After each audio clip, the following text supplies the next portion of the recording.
जय Hind and hello guys, स्वागत है आपका आपके अपने यूट्यूब चैनल ज्ञानदेह होस्ट में। और इस वीडियो में मैं आपको बताने वाला हूं यूनियन पब्लिक सर्विस कमीशन यानी कि यूपीएससी सिविल सर्विसेज यानी कि सीएससी ऑनलाइन फॉर्म 2026 में करेक्शन कैसे करना है। क्योंकि इसके बारे में गाइस आप लोगों के कमेंट आ रहे थे कि सर वीडियो बनाइए क्योंकि हमसे काफ़ी सारी मिस्टेक्स हुई है फॉर्म भरते समय। तो ऐसे में यहाँ पर गाइज आपको अपने फॉर्म के अंदर करेक्शन करने के लिए भी 28 फरवरी 2026 से लेकर के मार्च 3 2026 तक का समय दिया है। अब इसमें क्या क्या आप करेक्ट कर सकते हैं, कैसे आपको करेक्शन करना है, इसके बारे में इस वीडियो के अंदर पूरी जानकारी अच्छे से दी जाएगी। अगर उसके बावजूद भी कोई सवाल डाउट हो तो कमेंट के माध्यम से पूछ लेना। चलिए शुरू करते हैं। फटाफट से वीडियो को लाइक शेयर कर दीजिए गाइज। अगर आपने नहीं किया तो लाइक शेयर जरूर कीजिए, चैनल को सब्सक्राइब जरूर कीजिए क्योंकि आगे भी आपको इसके बारे में अपडेट दे जाएंगे। और आपके स्पेशल कमेंट को कंसिडर करके स्पेशल वीडियो बनाई जा रही है, नहीं तो मैं इस वीडियो को बनाने वाला नहीं था। बट जब मैंने देखा कि यार कमेंट आ रहे हैं, काफ़ी कैंडिडेट से गलती हुई है, तो ये वीडियो स्पेशली बनाई जा रही है। तो वीडियो को लाइक शेयर करके चैनल को सब्सक्राइब कर लेना।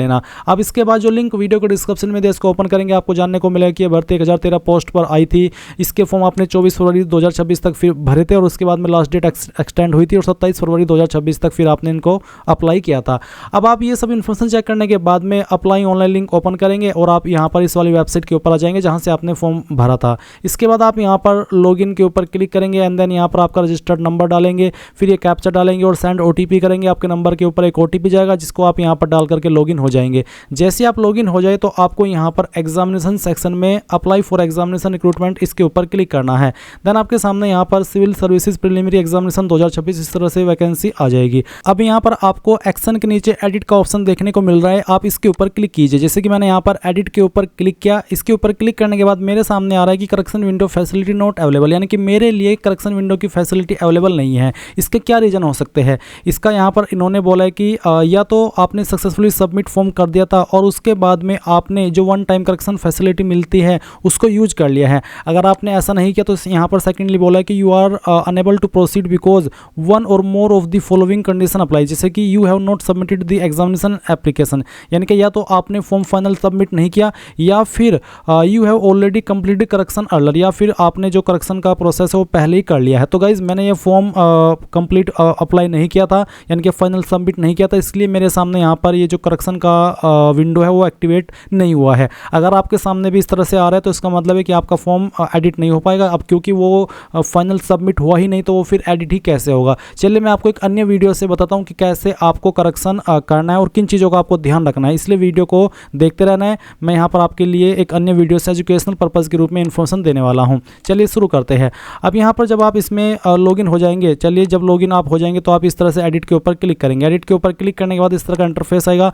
आपको बोला है कि किस टाइम से लेकर के किस टाइम तक आप करेक्शन कर सकते हैं। Please read the following instructions carefully during the correction window. Correction amendments will be allowed only once, यानी कि करेक्शन आप एक ही बार कर सकते हैं। It may be noted that the changes modification made in the common application form या फिर examination specific application will be treated as final for civil services preliminary examination 2026, यानी कि जो भी आप यहाँ पर इसमें मॉडिफिकेशन करेंगे उसके बाद में वो आपका फाइनल माना जाएगा। उसके बाद आप कोई भी करेक्शन नहीं कर पाएंगे। If you do not complete and finally submit your edited corrected application within the given time period, your earlier submitted application will be treated as final।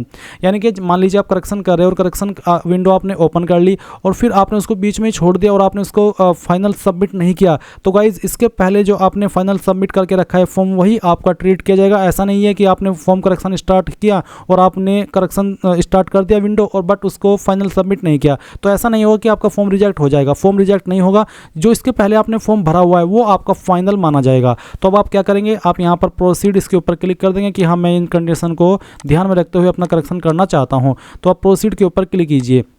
इसके बाद यहाँ पर करेक्शन विंडो के संबंध में कुछ इस तरह से और जानकारी है कि आप क्या क्या किसमें करेक्ट कर सकते हैं। ऑप्शन फर्स्ट है, इसमें आप जो आपकी सिविल सर्विसेज प्रीलिम एग्जाम की इन्फॉर्मेशन एडिट कर सकते हैं। जैसे कि एजुकेशनल आपको बोले only those pages that are applicable to you will be shown for correction, यानी कि जो आपके ऊपर एप्लीकेबल है वही आपको करेक्शन के लिए शो किया जाएगा। दीज में इंक्लूड द फॉलोइंग, जैसे कि यहाँ पर आप एजुकेशनल क्वालिफिकेशन करेक्ट कर सकते हैं, प्रीलिमिनरी एग्जामिनेशन डिटेल करेक्ट कर सकते हैं, civil services main exam correct कर सकते हैं, हैं Indian forest service main exam, OBC WS annexure, इसके अलावा सोशियो इकोनॉमिक क्वेश्चन ईयर जो आते हैं आपके सामने, आप उसको करेक्ट कर सकते हैं। इंपॉर्टेंट इन्फॉर्मेशन में आपको बोला है कि the common application form CAF will remain locked and can not be edited under this option, यानी कि जो आपने कॉमन एप्लीकेशन फॉर्म CAPF के अंदर जानकारी भरी थी जब आपने रजिस्ट्रेशन किया था, वो आप यहाँ पर एडिट नहीं कर पाएंगे, वो आपका अभी भी लॉक रहेगा। Only the examination specific application form related to the examinations applied by you will be available for correction, यानी कि जो आपकी एग्जामिनेशन स्पेसिफिक एप्लीकेशन फॉर्म है, इन्फॉर्मेशन है, वही आप यहाँ पर करेक्ट कर सकते हैं। You must complete the finally submit the corrected form within the prescribe time period, यानी कि जब आप इसमें करेक्शन कर ले तो आपको उसको 3 मार्च 2026 से पहले फाइनल सबमिट कर देना, नहीं तो जो आपने करेक्शन किया है वो एप्लीकेबल नहीं होगा। अब यहाँ पर ऑप्शन 2 है edit common application form CAPF and resubmit examination. तो चलिए इसमें भी देख लेते हैं कि इस संबंध में इन्होंने क्या बोला है। आप यहाँ पर थोड़ा सा नीचे की तरफ आएंगे और ऑप्शन 2 पर आएंगे। अभी मैंने आपको ऑप्शन फर्स्ट की इन्फॉर्मेशन दी है कि ऑप्शन फर्स्ट में आपको क्या बोला जा रहा है। ऑप्शन 2 है कि एडिट कॉमन एप्लीकेशन फॉर्म, यानी कि अगर आप CAPF को एडिट करना चाहते तो बोला है कि select this option if you wish to make correction in your submitted common application form CAF details such as, जैसे कि इसमें आपके सामने 2 ऑप्शन आए, तो आपको कौन सा करेक्ट करना है, ऑप्शन फर्स्ट या फिर ऑप्शन 2। अगर आप ऑप्शन फर्स्ट सेलेक्ट करेंगे तो जो ऊपर की इन्फॉर्मेशन आपको दी गई है वही आप करेक्ट कर सकते हैं, और अगर आप ऑप्शन 2 सेलेक्ट करेंगे तो फिर जो यहाँ पर नीचे वाली इन्फॉर्मेशन दी गई है वो आप करेक्ट कर सकते हैं। तो गाइज यहाँ पर बस देखना यह है कि क्या इन दोनों ऑप्शन पर आप टिक कर सकते हैं। अगर आप इन दोनों ऑप्शन पर टिक कर पा रहे तो फिर तो अच्छी बात है, आप दोनों को करेक्ट कर पाएंगे। बट अगर आप एक पर ही टिक कर पा रहे तो इसका मतलब है कि या तो ऑप्शन फर्स्ट की इन्फॉर्मेशन एडिट कर ले या फिर ऑप्शन 2 की इन्फॉर्मेशन एडिट कर ले, और उसके बाद में यहाँ पर आपको जैसे आप डिसाइड हो जाए कि आपको क्या करेक्ट करना है तो आप नीचे की तरफ आएंगे और प्रोसीड के कंटिन्यू के ऊपर क्लिक कर देंगे। कंटिन्यू के ऊपर जैसे आप यहाँ पर क्लिक करेंगे तो इस तरह से आएगा your application has been opened in edit mode please review, यानी कि आपका फॉर्म ओपन हो चुका है एडिट मोड में। अब आप यहाँ पर ओके कर दीजिए, और ओके करने के बाद में आपके सामने इस तरह से इन्फॉर्मेशन आ जाएगी।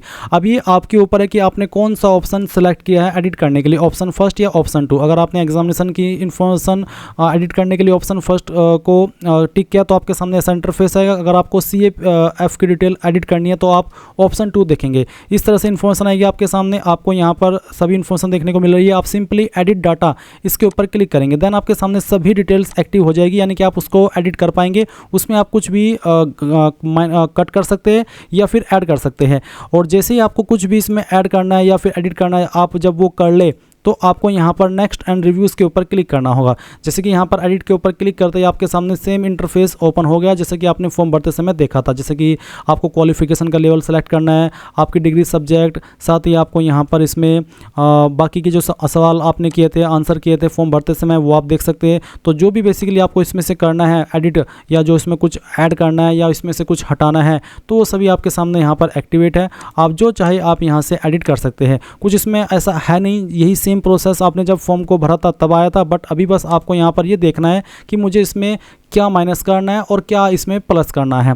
जैसे कि यहाँ पर अब आपके सामने लैंग्वेज का सवाल है, तो ये सब वही चीज़ें हैं जो आपने फॉर्म भरते समय देखी थी, बस आपको इसमें अपनी ही मर्ज़ी से देखना है। अब मैं इसमें भर कर तो दिखाऊंगा नहीं, क्योंकि ये तो आपको ही पता है कि आपने क्या गलती कर रखी है। तो आपको यहाँ पर अपनी प्रेफरेंसेस को देख लेना है। फिर आप यहाँ पर नेक्स्ट एंड रिव्यूज़ के ऊपर क्लिक करेंगे, उसके बाद में आप यहाँ पर आगे आएंगे। आपके सामने आपकी जो डिटेल्स आपने भरी थी इस तरह से वो आ जाएगी। इन सभी को आपको इस तरह से चेक कर लेना है।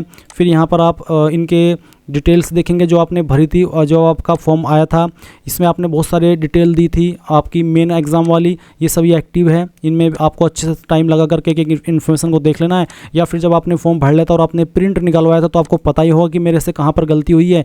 बाकी इन्फॉर्मेशन को ऐसे ही रहने दीजिए, कुछ भी उसमें ऐड मत कीजिए, बस उसी पॉइंट पर जाइए जहाँ पर आपसे गलती हुई है। जैसे कि अभी यहाँ पर डिक्लेरेशन है, आप यहाँ पर आए हुए रीड द डिक्लेरेशन, इसके ऊपर क्लिक करेंगे। इसके ऊपर क्लिक करने के बाद में यहाँ पर आपके सामने कुछ ऐसा इंटरफेस आ चुका है। यहाँ पर do you wish to confirm the submission, तो अगर आप यहाँ पर इसको क्लिक कर देते हैं तो जो आपने भी करेक्शन किया है वो यहाँ पर हो जाएगा। इसके बाद यहाँ पर आप ये जो ऑप्शन फर्स्ट है वो इस तरह से आ रहा है। अब आप यहाँ पर देख सकते हैं ऑप्शन 2। अगर आपको ऑप्शन 2 के अंदर एडिट करना है तो आप यहाँ पर ऑप्शन 2 को सिलेक्ट करेंगे। और ऑप्शन 2 को सिलेक्ट करने के बाद में यहाँ पर सेम वे में आपको कंटिन्यू के ऊपर क्लिक करना है। अब यहाँ पर देख सकते हैं कि you have chosen to edit the common application form. अब आप देख सकते हैं कि ये वाली विंडो भी ओपन हो चुकी है, यानी कि 1 बाय 1 होगी, एक साथ में दोनों को ओपन नहीं कर सकते। चलो ये तो अच्छी बात है कि इन्होंने यहाँ पर दोनों को ओपन करने का विकल्प आपको दे दिए, ये तो बहुत ही अच्छा है। अब आप यहाँ पर एक एक इन्फॉर्मेशन को व्यू करके एडिट भी कर सकते हैं, जैसे कि ये सभी इन्फॉर्मेशन है आप यहाँ पर व्यू एडिट का ऑप्शन देख पा रहे हैं। ये जो ऊपर वाली इन्फॉर्मेशन है कैंडिडेट आइडेंटिटी, मैट्रिकुलेशन बोर्ड और आधार, ये वाली इन्फॉर्मेशन तो आप अभी भी एडिट नहीं कर सकते क्योंकि ये तो आपकी 1 टाइम ही रहती है। ये जो नीचे वाली है आप देख सकते हैं व्यू एडिट करने के सामने विकल्प है, तो आप इनको व्यू कर सकते हैं और एडिट कर सकते हैं। तो जो भी आपको डिटेल्स इनमें से एडिट करनी है वो आप यहाँ पर एडिट कर ले सेम वे में जैसे कि आपने फॉर्म भरा था। और जब आप यहाँ पर पूरी तरीके से और हो जाए कि यहाँ सभी इन्फॉर्मेशन सही है, फिर आप यहाँ पर log common application form profile and proceed इसके ऊपर क्लिक करेंगे। और इसके ऊपर क्लिक करने के बाद में सेम वे में आपको सबमिट करना है, जैसे कि आपने जब आपका ये फॉर्म भरा था तब सबमिट किया था। तो आप यहाँ पर सभी इन्फॉर्मेशन को देखने के बाद में फाइनल सबमिट कर देना। तब तक जब तक आप फाइनल सबमिट नहीं करेंगे तब तक जो आपने करेक्शन किया है वो मान्य नहीं होगा। तो गाइज़ ये थी आपकी इसकी इन्फॉर्मेशन, आई होप आपको पसंद आई होगी। अगर आपको कोई भी इसमें डाउट हो कुछ इन्फॉर्मेशन में तो आप कमेंट के माध्यम से पूछ लेना। थैंक्स फॉर वॉचिंग, जय हिंद।